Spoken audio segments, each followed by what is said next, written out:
गुरु प्यारे साध संगत जी, आप सभी को राधा स्वामी जी। साध संगत जी, इस साखी से बाबा जी ने संगत को जो बात समझाना चाही है, आशा है वह संगत जरूर सुनेगी। बाबा जी की रहमत पाने के लिए वीडियो को अंत तक ज़रूर देखें। संगत के अपने इस चैनल को अगर आप लोगों ने भी सब्सक्राइब नहीं किया है तो ज़रूर कर लीजिए। तो साथ संगत जी, यह घटना बहुत ही पुराने समय की है, जब बड़े हजूर जी हुआ करते थे। यह एक गांव की साखी है। जब बड़े हजूर महाराज जी का टाइम था, उस समय सत्संग घर बहुत कम कम जगह पे थे। जैसे कि अब एक ही जगह पे कितने सारे सत्संग घर के सेंटर हैं, लेकिन उस समय ऐसा नहीं था, क्योंकि सत्संग जाने वाले लोग तो काफ़ी थे, लेकिन इतनी सुविधा उस समय उपलब्ध नहीं थी। तो साथ संगत जी, उसी गांव में एक घर था जो कि काफ़ी समय से एक वीरान सा पड़ा हुआ था। अब वह घर किसी ने खरीद लिया था। वह जब घर खरीदा गया तो वहाँ पे काफ़ी मतलब कि साफ़ सफाई की गई। साफ़ सफाई के दौरान वहाँ से एक बड़ा सा दीपक निकलता है। दीपक निकलता है तो वह मिट्टी का दीपक होता है। दीपक की हालत कंडीशन मतलब कि काफ़ी ही ख़राब थी, जिसे देख के वहाँ के लोग, अब दीपक था पूजा का तो लोग फेंक नहीं सकते थे, तो उन्होंने साइड कर दिया। वहाँ पे जो भी संगत थी, लोग थे, उन्होंने यही सोचा कि ये दीपक अब भला किसी काम का है, चलो इसे आप साइड ही रख दो, इसका यूज़ तो होगा नहीं। अब मंदिर वगैरह जाएंगे तो इसे वहीं रखाएंगे, ऐसे तो हम इसे फेंक नहीं सकते।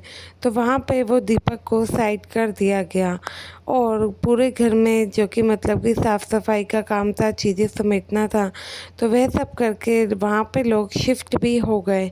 लेकिन उस दीपक को किसी ने भी ज़रा सी भी इम्पोर्टेंस नहीं दी, बल्कि उसे साइड रखा कि कहीं मंदिर घर वगैरह जाएंगे तो वहाँ रख देंगे, पूजा घर की चीज़ें ऐसे मतलब कि बीच में रख नहीं सकते हैं। तो साथ संगत जी, उसी समय एक बड़े साधु महाराज जी उस गांव में आते हैं। जब वे आते हैं तो एक पेड़ के नीचे बैठे होते हैं, विश्राम कर रहे होते हैं।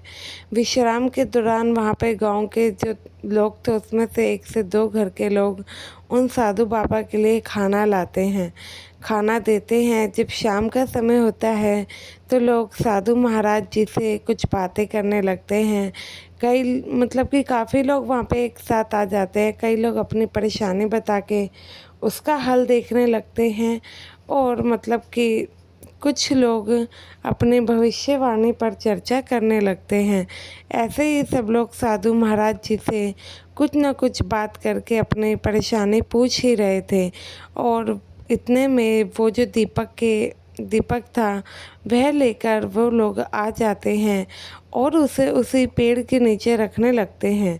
जब वे लोग मतलब कि दीपक को पेड़ के नीचे रखने लगते हैं, तो साधु महाराज जी कहते हैं कि भाई, इस दीपक को तुम पेड़ के नीचे क्यों रख रहे हो, यह तो अभी इस्तेमाल में लाया जा सकता है।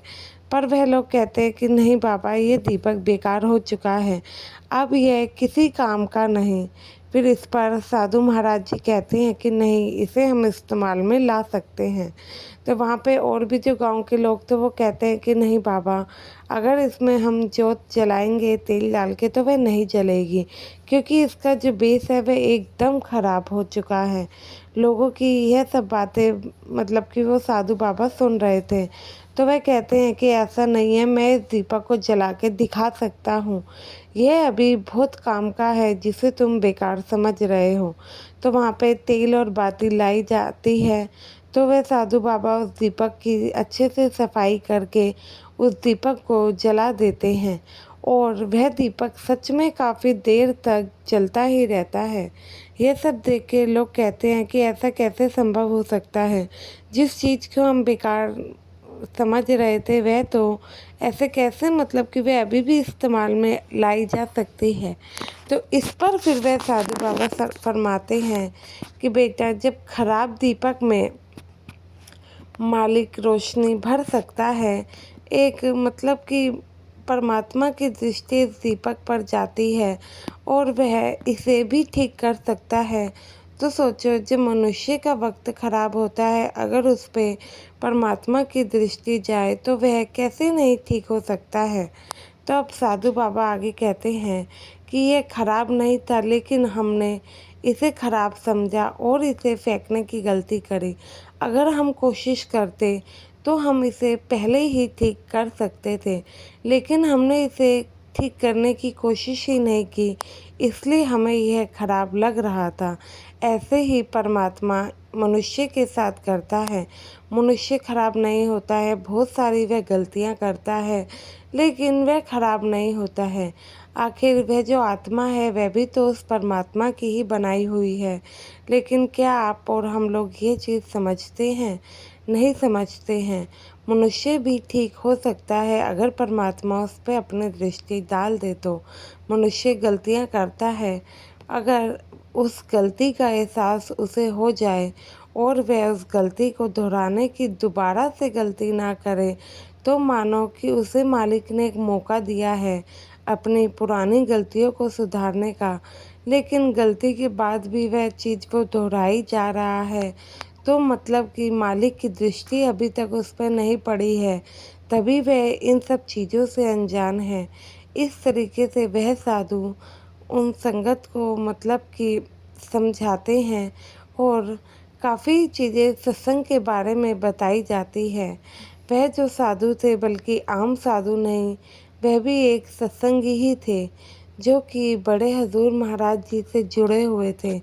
जब साधु वहाँ की संगत से बात कर रहे होते हैं, तो उन्हें सत्संग के बारे में बताया जाता है। साधु महाराज जी बताते हैं कि अगर हम लोग सत्संग जाते हैं या फिर साथ संगत जी, जब हम सत्संग और संत मन से जुड़ जाते हैं, फिर हम धीरे धीरे दुनियावी बातों से भी दूर होने लगते हैं। हमें समझ आती है कि जब एक सद्गुरु की दृष्टि पड़ती है, कैसे वो खराब चीज़ों में भी जान डाल देते हैं। तो वह ऐसे ही हम जैसे जीवों में जो कि भटक गए होते हैं, अपनी एक दृष्टि से हमारे पूरे जीवन को सफल बना सकते हैं। ये बिल्कुल भी फ़र्क नहीं पड़ता है कोई हमारे साथ क्या करता है या फिर वो हमारे साथ बुरा करता है तो उसके कर्म कैसे बनते हैं। फ़र्क इस बात से पड़ता है कि हम कैसे क्या करते हैं, क्योंकि हमारे जो जैसा करता है उनके कर्म उनके साथ ही जाते हैं। कोई आपके साथ बुरा कर रहा है, आप भी उसके साथ वैसा ही करेंगे तो कर्म तो आपके भी बनेंगे। ठीक है, अगर आप उनका अच्छा नहीं कर सकते, उनसे थोड़ा दूरी बनाइए। इस सिचुएशन में हम ये सब चीज़ें कर सकते हैं, लेकिन अपने कर्मों को ख़राब करके मालिक के भरोसे चीज़ों को छोड़ देंगे तो ही सही रहेगा। क्यों आप अपने आप को मैला करते हैं? क्यों आप अपने अंदर के मन को साफ़ करने की बजाय ऐसा कुछ करके मैला करे जा रहे हैं? आशा है ये साखी आपको ज़रूर समझ आई होगी और इसको आप लागू अपने ऊपर ज़रूर करेंगे। वीडियो अच्छी लगी हो तो लाइक और कमेंट में राधा स्वामी ज़रूर लिखिएगा। आशा करूँगी कि बाबा जी की कृपा आप सभी पे बनी रहे। और संगत के अपने इस चैनल को आप लोगों ने सब्सक्राइब नहीं किया है तो ज़रूर करें जी। गुरु प्यारी साथ संगत जी, आप सभी को राधा स्वामी जी।